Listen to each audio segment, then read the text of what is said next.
Welcome to Loose Change, still available in a 99-cent grab bag. I'm Jim Gahagan. Thanks for joining us. I'll tell you what, you don't want to leave before our guest shows up, because if you do, you just might be penalized for illegal procedure. So hang around. What's been going on? Like the big Queen of Hearts game in the restaurant out in Austin town? Finally got a winner. Got down to 7 cards. I think it started with 54, Greg. And a woman from Warren drew the right number, $1.8 million. Cha-ching, cash. What excitement that generated, though. It was unbelievable. Over the last 2-3 months, thousands of people were showing up on the drawing nights. And I was thinking about it. It was like, you know, this area has not seen this much excitement about a queen since Elton John was here. Greg, I was driving down Route 46. I saw this big billboard for Halloween. One of those things that scares you, you know.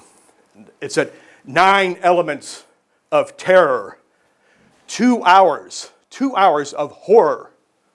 And I thought, wow, well, you can get this just by watching our show 4 times in a row. That's all you have to do. So, let's see. Speaking of horror, how about the Cleveland Browns, huh? Especially their defense.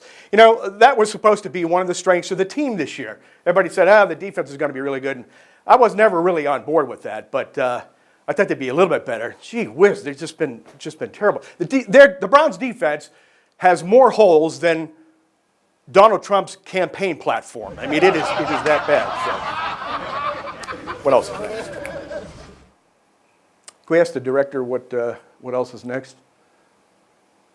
We don't have a director, do we? You're the director, right? Bill Belichick, Patriots head coach, recently went to the eye doctor, and the doctor said, Bill, it's time. You really have to get new glasses. And he said, nah, I'm going to stick with the cheaters. That's what he's doing. Oh, you may have heard this. Scientists have discovered flowing water on Mars. That's right. So now, if this is true, it has at least one of the 3 elements needed to sustain human life. So all they have to do is get cable and Walmart, and they're good to go. Hey, we're good to go with Jim Gahagan. He joins us next, so hang with us here on Loose Change. We'll be right back. You can watch your favorite TV shows here, or even here. Anywhere there's an internet connection. With your Armstrong subscription and access to the internet, you can watch TV everywhere in your home or on the go. Download apps from your favorite networks like FX, ESPN, Sprout, and more directly to your wireless device. Sign in once and start watching. Take Armstrong TV with you everywhere. One wire, infinite possibilities.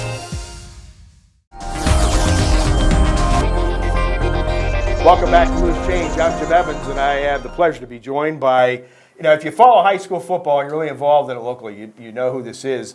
And if you listen to Car Talk on 570 WKBN, you know who this is. It's Jim Gahagan, longtime high school football official. Jim, thanks for joining us. And for those who don't know you, and this is what we like to do at the top of the program, give us a little background information, where you're from and how you got into doing what you've been doing. Well, thanks for having me, number one. Our pleasure, yeah. I reside in Austin town. I got into football a long time ago. Actually, 1980 was my first year. And I got into football by accident. And because when I grew up, I was only born with 1 kidney. So my parents, at an early age, I think I was in the 4th grade or something, they said contact sports were out. Mm-hmm. And football was my passion. Sure. Football was like my favorite sport. And it's like, whoa, wait a minute. No football. So I was a Jim Brown in the neighborhood. I was the running back. I was always, and then the news came that I wasn't allowed to play contact sports. So, I was in a bowling league with a longtime official, Jim Keffer. And he was the guy that really inspired me to say, why don't you come out and take a test for officiating? So I was thinking, hey, that might be pretty cool. So had to run out and buy a pair of glasses because all the officials carry glasses with them. At least that's what I've been told by fans. Okay, well, where's your glasses? But he got me interested in it, and started out doing lower level games, holding the sticks for, Steel Valley games back then. So it took me probably about 5 years to actually land on a varsity crew, and I was so fortunate because I ended up landing on Fred Vickerell's crew, which back in those days they were called the A team, and they always had the big game, and here I am, just a real young, inexperienced official, and got together with a bunch of experienced guys that just well, that was great for you. It just nurtured me. They just I learned so much from Fred Vickerell, Dutch Miller, Manny Nunez, Jack DeLucia. They were just great guys to be around, and I was the young gun on the crew, and spent about 8 years on Fred's crew, and then in '94 Fred retired, and Fred said, well, you're going to take my place at referee. So that's what I ended up doing. I've been referee since 1994, wearing the white hat, crew chief. And it's kind of almost like the NFL. In officiating, it's a land of opportunities. If you're in the right place at the right time, then it worked out well for me. So, and then I was fortunate enough in 2006, I worked my first state final, my only state final, but I started hitting the playoff scene right around 2000, and I can really say that I've been in the playoffs every year since 2000. Yeah. So this will be my 15th year in the postseason. Like I said, I made it to the mountaintop in 2006. I actually landed a Division I game with Menor against Columbus Hilliard Davidson. Yeah, I remember that. Yeah, and to this day, it's the only Division I game that went into double overtime. It was really it was a phenomenal game. You couldn't write the script any better. Even that year in the playoffs, Jim, that I think 3 out of the 5 weeks that we were in the playoffs, my championship year, 3 games went into overtime. So it was just nice. It was beautiful. So it's just and then my crew's been together since we've been together about 18 years. I picked up some younger guys once all Fred's guys kind of got old enough to retire. Then I had to start a younger crew, and pretty much the same thing. But we've got some great officials. This area for high school football is the best area in the state as far as I'm concerned. And I think the same thing holds true for the officiating too, is that we just got some good, young, dedicated officials. We just don't show up at a game on Friday night. We actually attend meetings once a week. Sure. We have clinics in the preseason. So, it's work. I shouldn't say it's work, it's a passion for you. It's a passion. Yeah. It's just not. You just don't show up on Friday night and do a game. Right. So when you get started, you said you obviously there's testing and things you have to do. But what are the things that have to fall into place for you to finally get to that varsity level, get on a varsity crew? Or is there anything specific? You just got to be in the right place at the right time. It seems like every year at the end of the year, a couple guys drop off a crew, a couple new guys get picked up. I'm proud to say that our crew, we're friends first. We're friends off the field. We do a lot of things off the field, not just on the field. But you all got to get along because they're the only friends you have on a Friday night. Trust pretty me. Much. Pretty much when I tell you that. You're going to walk on the field. Imagine. You're going to walk, 5 are going to walk on and 5 are going to walk off, and no one else is your friend. A lot of nights I've left the game, and you still only got your four fellow officials that are walking off the field with you. But sometimes it's hard for younger officials. You feel kind of like you're on an island. Yeah. You feel like if you're not on a crew, you're never going to get on a crew. But you just have to be patient, really. You're not going to, a first-year official's not going to work the Mooney Ursuline game. I can assure you that. Yeah. Even though they think they're ready to, every official should look at every game as it's their big game. It doesn't matter if it's a junior high game, a lower level game, or a varsity game. And I don't have to tell you because you're out broadcasting every Friday night, but there's just a different smell in the air on Yes. Friday nights. During football season, you smell the popcorn, you smell, Nothing like it. you hear there's nothing like that, Yep. especially in Northeast Ohio. Right. So, that's what keeps me coming back every year. So You mentioned about you guys, your friends or your crew, and you talk about that and having that chemistry, team chemistry, as a team and players, and obviously you have to have that with your group as well. we do. Sometimes it gets pretty testy. I shouldn't say testy, but it's pretty challenging at times. We don't make the rules. We're only there to enforce the Yeah. rules. There's a lot of rules myself that I really don't particularly care for. I wish they would have never got rid of the automatic first down on defensive pass interference. I just think that that's they should have it. I don't agree with the loss of down on offensive pass interference, but I certainly agree with the automatic first down on defensive pass interference. But sometimes I wish we'd go more towards like the NFL, is drop the yardage down to like 5 yards, excuse me, and then give automatic first downs with a 5-yard penalty, because when an automatic first down is a backbreaker for your defense, especially if it occurs on third down. If your defense is ready to get off the field and you commit some stupid penalty, and if it gave them an automatic first down, that would just be devastating, Right. Don't you think? Without a doubt, especially if you're the coach. So Yeah, really. So when the OHS say, "Hey, we'll implement a rules change," or something new, perhaps, but do they consult officials such as yourself with long time tenure, or obviously they have a rules committee? right, they have a national rules committee, a national federation. So it goes by a national. Yeah, but Situation. there's been a big emphasis on concussions, and really, Yeah. this is my 35th year of officiating, so I can, if you would ask me, what do you think the differences are between today's players and yesterday's players? I was just going to ask you that. So. It's just they're bigger, they're faster, and when they hit, they really hit. So concussions are very, big emphasis on concussions. Sometimes coaches could be difficult when you're dealing with that stuff, but it's important. Yeah, I've seen concussed players. We have a protocol that we go through to see if they're experiencing any symptoms of a concussion. Used to be a doctor would sign a note and get the guy back in the game. Yeah, That's sure. no longer true. If we remove a player for concussion, he's done. So it's good. It's a good rule. I know you had mentioned you like we're talking about rules and things like that, the continuous clock, Yes. the mercy rule, so to speak. I in the hate it second when half. people, you know what, Jim? I hate it when people call it a mercy rule. I prefer to call it a continuous clock rule. There you are.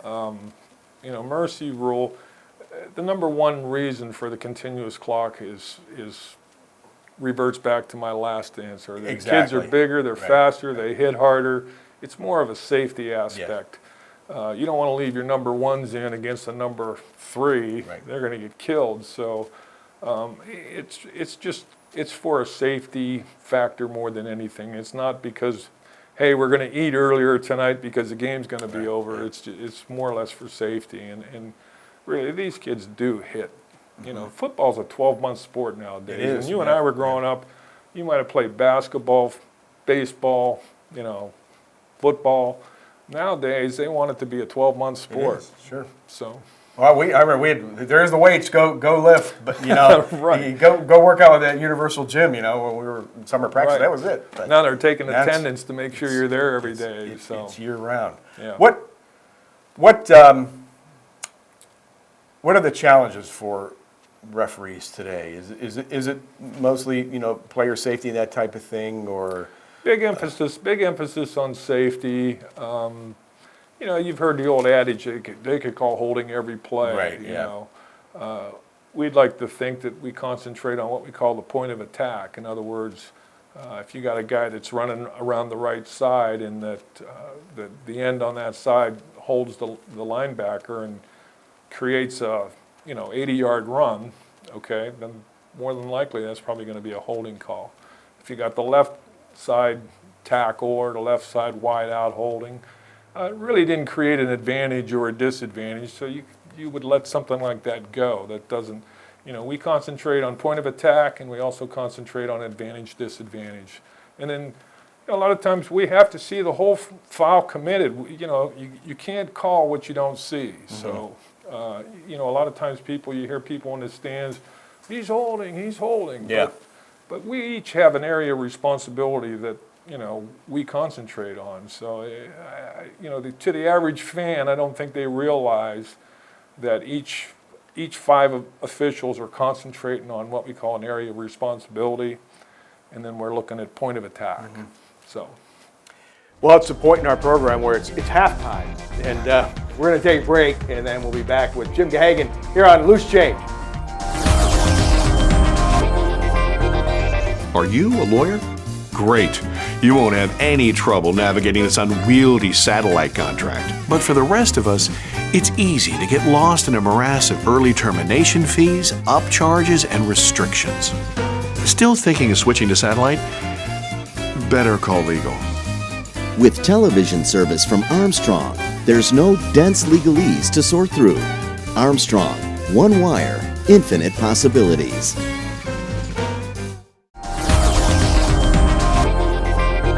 Welcome back to Loose Change. I'm Jim Evans, along with Jim Gahagan, local high school football referee and host of Car Care. And I mentioned Car Talk off the top, but I know it's Car Care, and I was speaking in general terms. But we'll get to your show, because that's a really great thing you guys have been doing. But a little more with what you do out on the football field on Friday nights, and talk about what you have to do, the things that are involved to be the crew chief, to be the referee. Is it much different from what you had done previously? What are the things involved with that?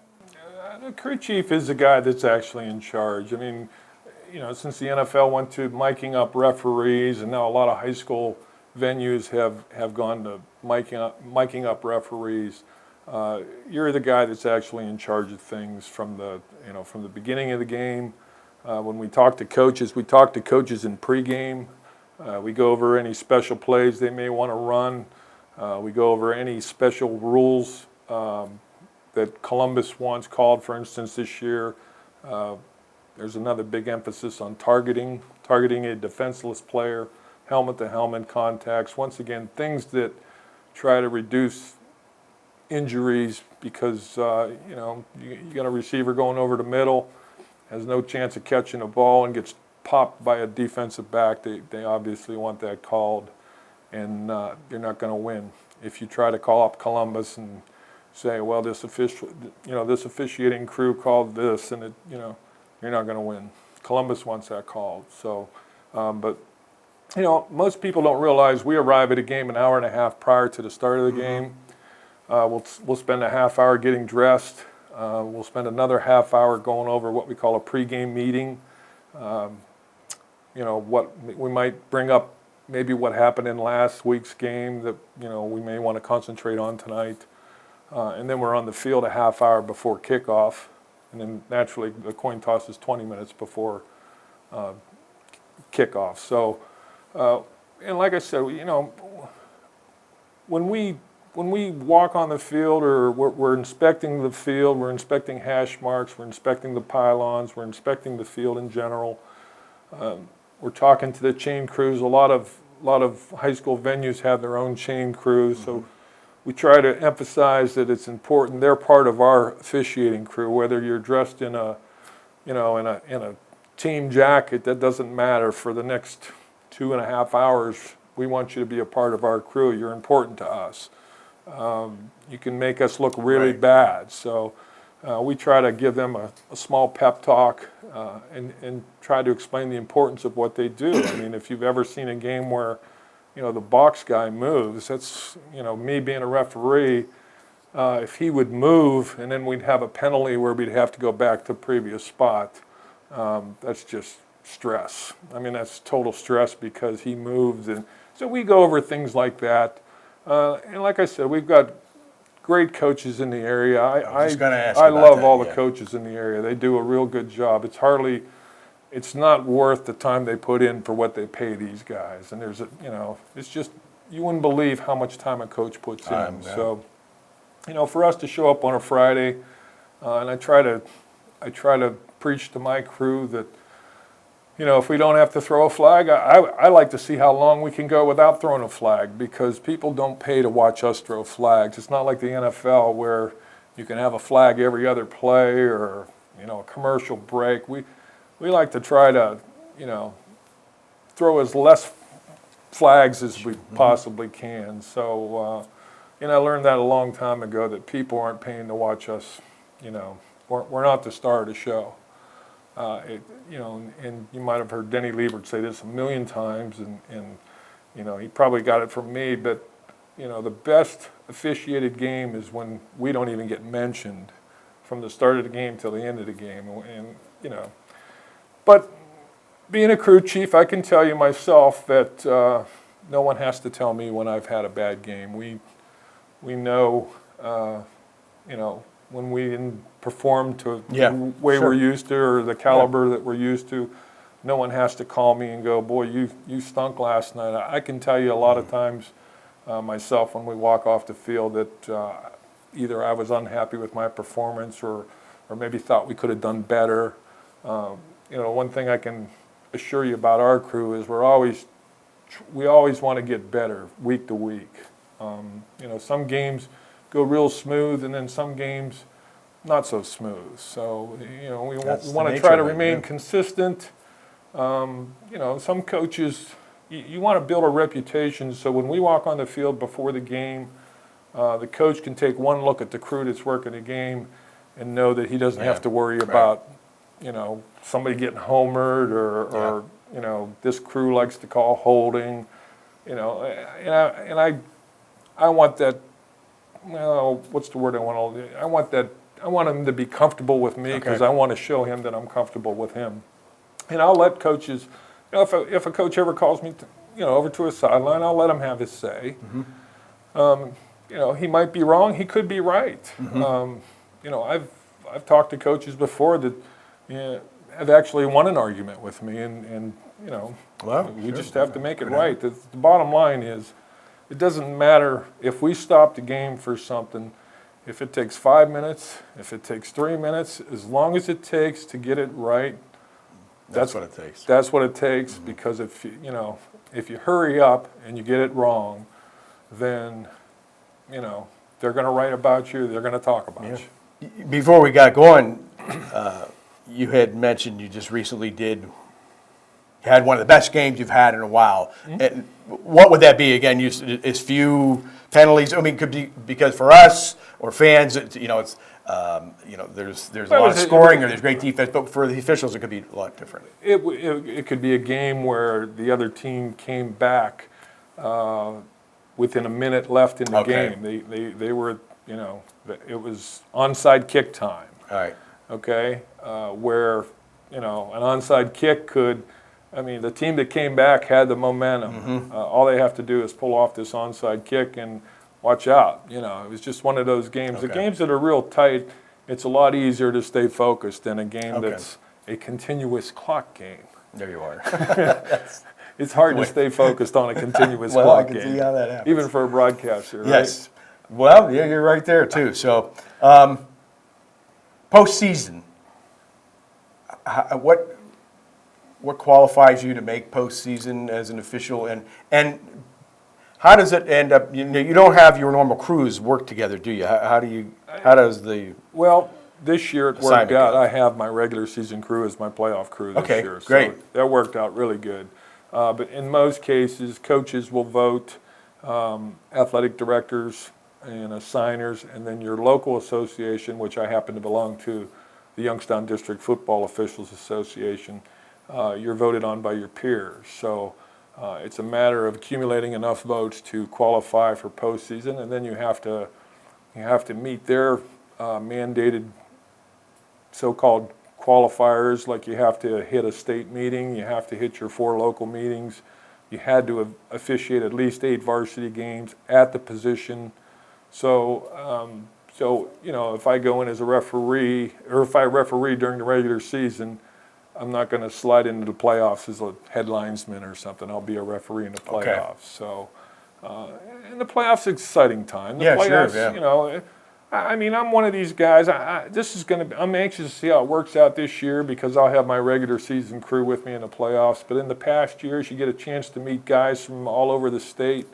The year I went to my state final, me and another guy were from Youngstown. One guy was from Dayton, another guy was from Toledo, and another guy was from Wheeling, West Virginia. So, you know, we all came from all over the place. But you know, the playoffs it's an exciting time for everybody, not just for players, but also for officials. Do you approach it any differently because it's postseason, or is it, you know, business as usual as you would during the regular season? I think, you know, I like to say I approach it as business as usual. Naturally, there's a lot more riding on it because one and done seems to be the tone. You know, it's a shame that we have that, but, you know, one and done. If you don't win, you're going home. So, but, you know, I think the playoffs are I think Ohio runs the best high school tournament in the country by far. By far. They run you know, they've got the nicest venues. You know, until you've done a game at the Hall of Fame, Fawcett Stadium, or even Massillon, Paul Brown Stadium, you know, I'm not so happy they moved it to Columbus, but hopefully Massillon and Canton will get it back. You know, Fawcett's the #1 high school stadium in the country. That's where my state final was. I mean, I can still remember walking onto the field the night I had my state final. It's just unbelievable. It's just, you know, talk about pressure. It's just, you just feel pressure a little bit. And then once the game gets going, it's just another football game. Well, we could actually do 2 shows here. We're running short on time, but I want to touch on your car care show because you've been doing that for some time as well. And again, in just a moment or so, talk about that experience, how that got started, and how you like doing that, because you guys do a great job with that. You know what? You know, I'm passionate about football, but I was in the car business for 40 years, and Carl Slagle and myself are best. When I tell you we're best friends, we are best friends. Well, it sounds like it on the air. I have never had an argument with Carl Slagle. I've argued with my wife more than I've argued with Carl Slagle. I love our show. I love Carl. I love our listeners. I just, you know, the one thing I didn't realize when I first signed up for it was I didn't realize what a commitment it was. Yes. And you know with sports wrap that it's 52 weeks a year. Yeah. Okay, it's every Saturday. Right. Yeah. We take a Saturday off once in a while, but I love our listeners. Our listeners, if we didn't have listeners or people that called in, you know, a lot of people confuse us with click and clack. Most people don't know this, so I'm going to share this with all our listeners, okay? Click and clack is an edited show, okay? It's pre-recorded. Right, yeah. It's all edited. You guys are live. And we are live. We've been live for 26 years. Yeah. It's fantastic. So we're getting fired at left and right with live calls, and there's a big difference. I mean, click and clack sounds good, but I think Carl and Jim sound a lot better. It does to me, and it's so informative. When I get a chance to listen, you know, I really enjoy it. And I'd love to be able to talk more about it, but Greg says we're out of time, so we have to put the brakes on. Well, but it was great talking to you, and appreciate you being here, and hopefully we'll have a chance to do it again. Thanks, Jim. Thanks, Jim. Jim Gahagan. We'll wrap up Loose Change right after this. Armstrong Local Programming features our community like no one else. Meet your friends and neighbors at special events. Find the perfect pet. Celebrate our region's rich history or enjoy our natural wonders. Armstrong Local Programming is available online, on demand, and on your local Armstrong channel. Find the complete program schedule at ArmstrongOneWire.com. Local programming, exclusively from Armstrong. One Wire, infinite possibilities.